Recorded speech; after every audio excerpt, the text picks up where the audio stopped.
say that is the first step. And you also spoke about people who complain a lot and never do anything to change the situation.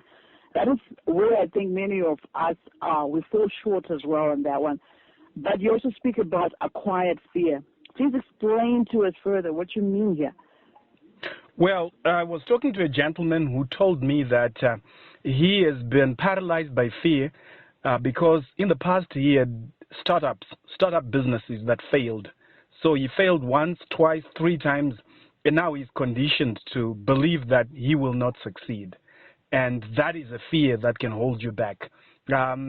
Stories told of a person who went to a circus and he saw there was a huge elephant that was performing.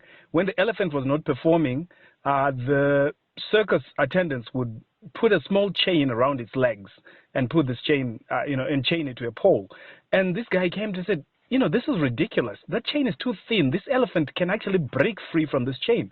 And the guys at the circus said, yeah, you know it, I know it, but the elephant doesn't. Because when the elephant was young, we used to tie it using this chain. It wasn't strong enough to break the chain. And it tried 10, 100, 1,000 times until the chain cut into the skin and it felt pain.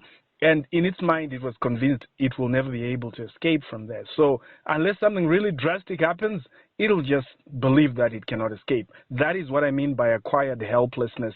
So sometimes due to life's experiences, we get burnt and we start to believe that, if ever I do this or this is not for me, I'll never succeed in this. And most of the time, that is not true. Some people say fear is false evidence appearing real. They use it as an acronym, FEAR, false evidence appearing real. That can happen through acquired helplessness. I hope I've answered your question.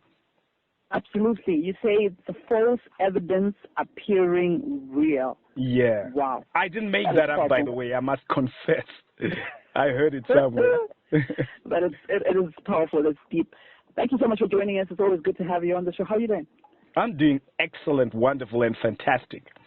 Nice. And you? I love that. I'm doing great. I can't complain. But I think these sessions are opening up my mind, and I'm excited about the session because I did say that concessions were made last week, and one of the things that came up was the fact that people are afraid. And I love the fact that we're talking about conquering our fears. There's something that you also spoke about, Jonah, as well. And many can relate to this, I know. Most of us make decisions based on conformity. What's the biggest challenge with that? Yeah, because we are afraid. I think that's the worst for many.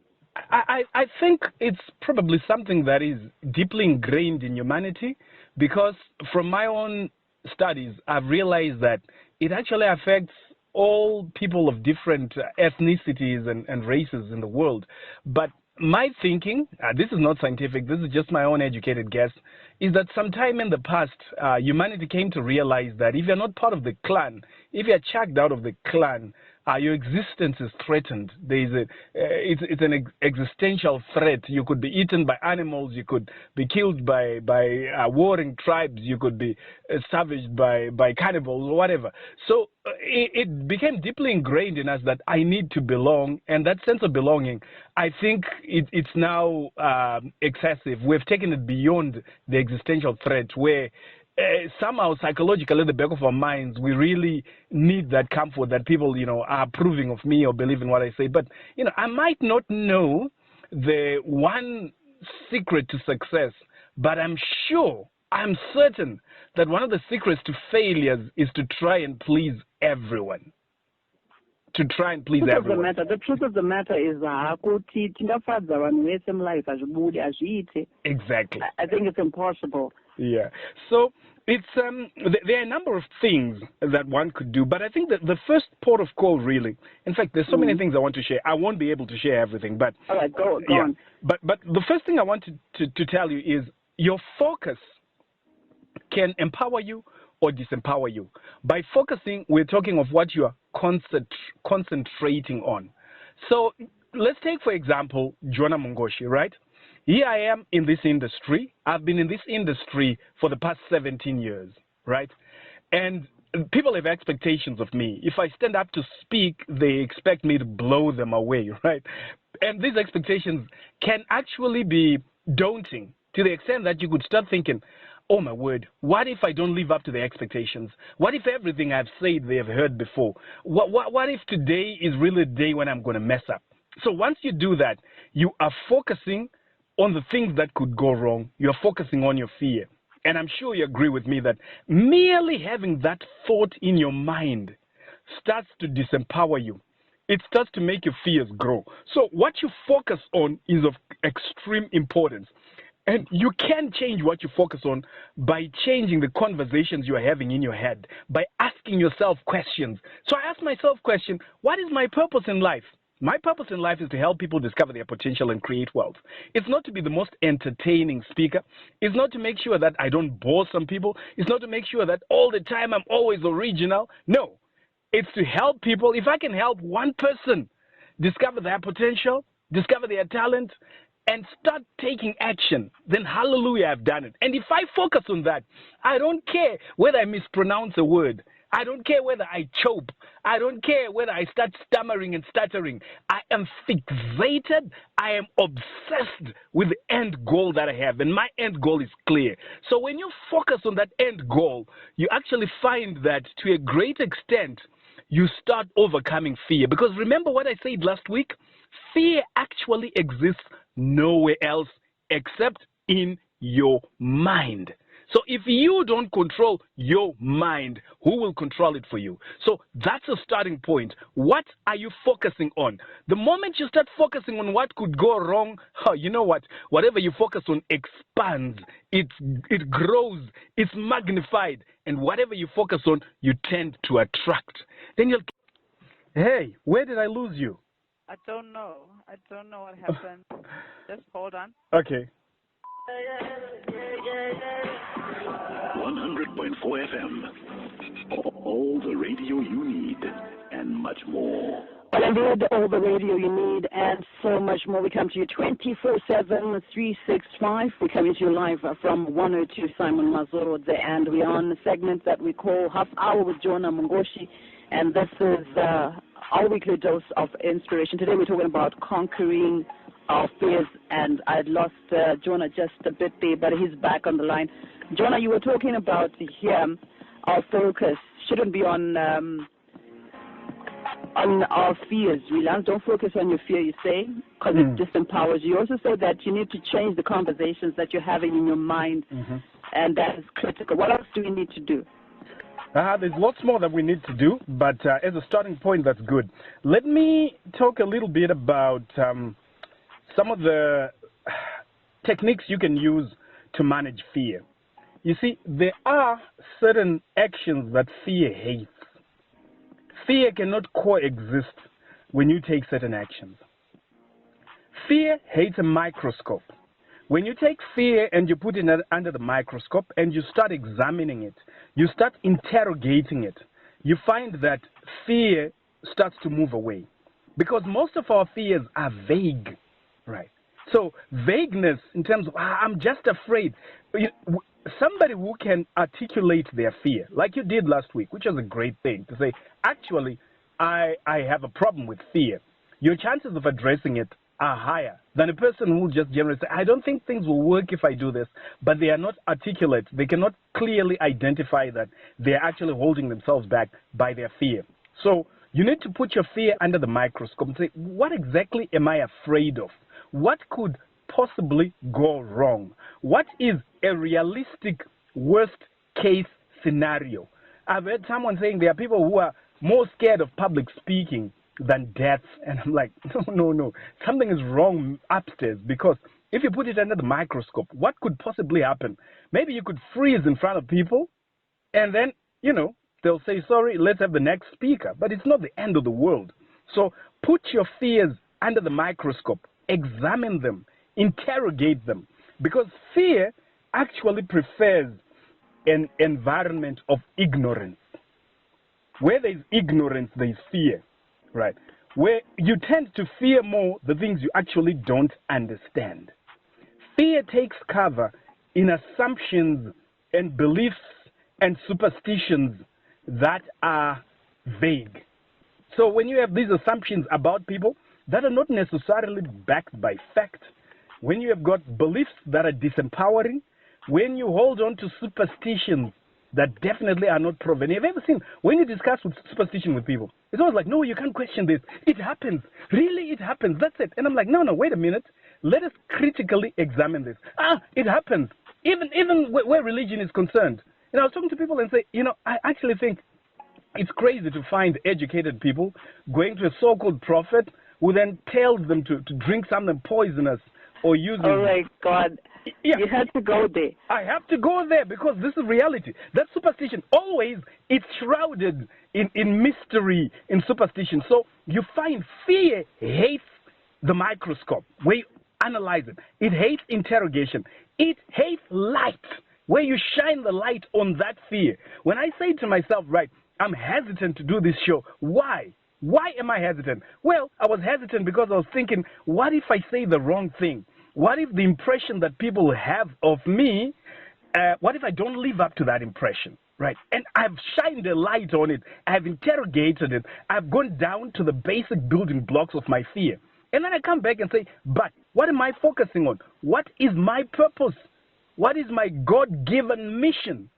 And why can I let fear stop me from doing what I've been created to do, which is my purpose? So when you put fear under the microscope, when you interrogate it, when you shine the light of truth on it, fear starts to withdraw. It starts to retreat. And a lot of times we don't do that. But that just for starters. I wanted to make this show interactive, so if there are any questions coming through, I would love to respond to some of them. All right, contributions coming through here. Someone says most people want to do things out of conformity. I like that. Vanoti kudini shuwa ndijo zvachikuradza chokwadi vanhu havana basa. Thank you so much, Jonah, for that one. This is a contribution coming through to just add, to what you were saying there. And the fear of people, true man. I had been holding on to getting tenants at my property due to terrible experiences I got from a previous tenant. I really needed this income stream to stabilize things. But look, being in a new era, a new area, it was more like me against the world. Pressure kubva kune my neighbors, chaiwo hanzi zvawanda on one person. After hearing Jonah's teaching, I got the courage to say no to intimidation and got someone who moved in. Thank you guys for this program. This is someone coming through with that one. Someone wants to go back to something that you spoke about earlier. I know, Jonah, you said the way failure is hardly fatal and success is hardly ever permanent. Mm-hmm. And does it mean that the opposite can be true? The opposite, as in success, can be fatal. Can be fatal. Yeah. Yeah, it could be. There are people who can't handle it, and I think history is replete with such examples. What comes to mind immediately are people who win in sweepstakes in the U.S. They call it sweepstakes syndrome. Vanowina madzakwatira emari akawandisa mumaloto eku-US, and they found that most of them, within a period of 8 years, they are actually either broke as they were before, or they are worse than they were before. So you can actually get a certain level of success destroying you. But however, the broader context is, how do you define success? Perhaps winning the lotto is not really success, but it's possible. Yes, the opposite is possible. You can get success being fatal if you can't handle it. All right, someone comes through as well, says, Anzi, Jonah, Anzi, for conquering fears, I loved how you emphasized that it has to be in line with your principles and taking actions to fulfill your God-given talent. That is deep. This is Mona Lisa somewhere in Budiriro coming through.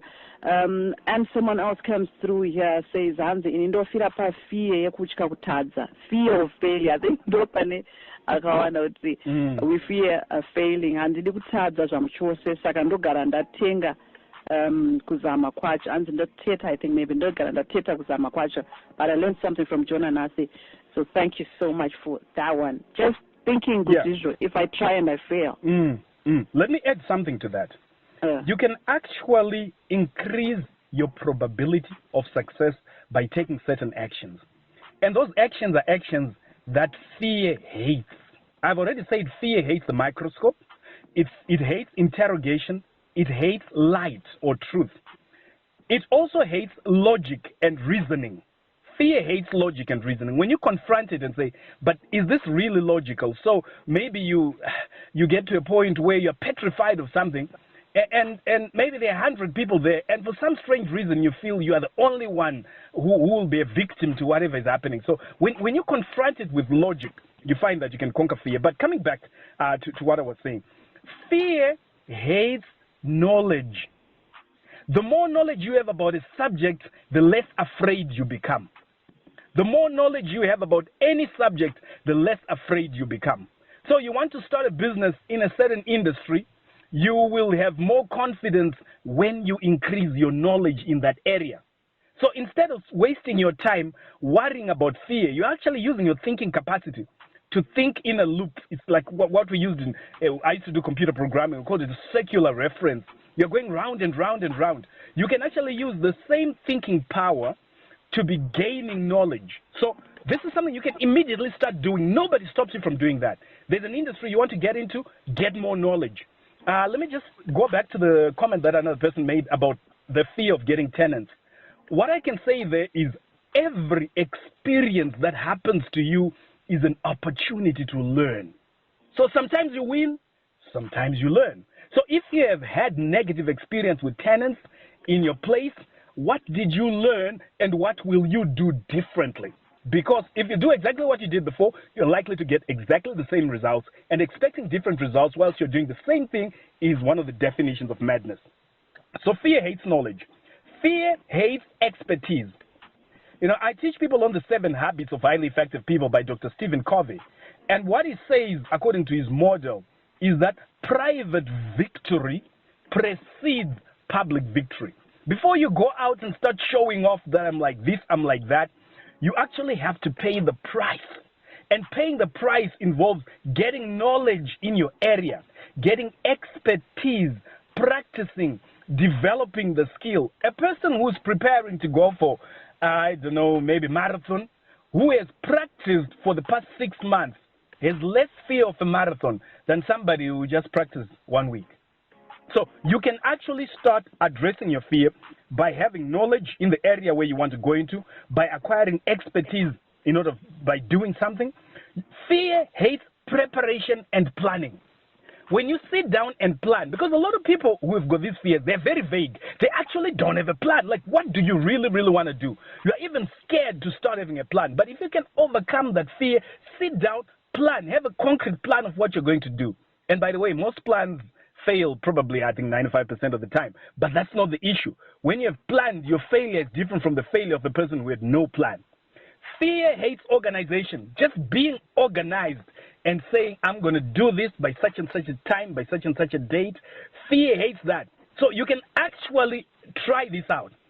In an area where you are afraid, first of all, put it under the microscope. Examine it and say, why am I afraid? What is the root cause? Interrogate it. Shine the light of truth on it. And then start working on getting knowledge, expertise, preparation, organizing yourself. Fear hates all of those. So let me pause at this point and see if there's any more input from our listeners. I wanted to find out, before I get back to our WhatsApp platform, can it ever be productive in any way, fear? Yes, absolutely. Fear can be productive. As we used to say when I was doing public speaking, you always get butterflies in your tummy when you're about to give a public speech, especially at competition level. But you learn with time to train those butterflies to fly in formation. So if I'm nervous about something, it actually pushes me to prepare better. It pushes me to do more research. Instead of paralyzing me, I have conditioned myself to use that fear to my advantage, to use that fear to make sure that I do those things that fear hates. And as I do that, I get better and better. But yes, you can use fear, and there's a certain level, they say if you try and play a guitar, right, there's a certain tension in the string that helps you to produce the right sound. If you keep tightening the string, it comes to a breaking point. That's excessive fear, right? But if you leave it really loose, it can't produce the right sound. So a certain amount of dynamic tension is required. And you get that dynamic tension by moving out of your comfort zone, taking a step out, and daring to do that. Not necessarily starting with a leap and a jump, but even that first step as you gain more knowledge, as you dare to make a commitment that I will do this. As you organize and prepare, you start to feel attention, Kaya, because in your mind, in your conscious mind, you are imagining yourself succeeding. The subconscious mind, on the other hand, knows that you have not succeeded, right? You are here. So there's that tension within yourself. But tension, that is the phase in which you bring out, is the zone in which you bring out creativity, is the zone in which you get inspiration. So there's a certain level of fear that is good. But what I'm talking about here is fear that is paralyzing people. So there is fear that is positive and the fear that is negative that paralyzes you. So we need to understand the difference. Yeah, interesting. Someone comes through, says, Hansi, so sometimes productive fear is actually difficult to recognize. What's your thought? Yeah, I guess it could be. I think the point here is not whether you've got productive fear or non-productive fear. The point is, how do you handle fear? As I said, when you're going to give a public speech, especially at competition level, you always have butterflies in your stomach. You feel like you want to go to the loo and do diarrhea just before you go on the stage, almost all the time.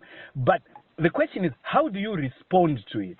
Your response will make that productive fear or non-productive fear. So your response counts a lot.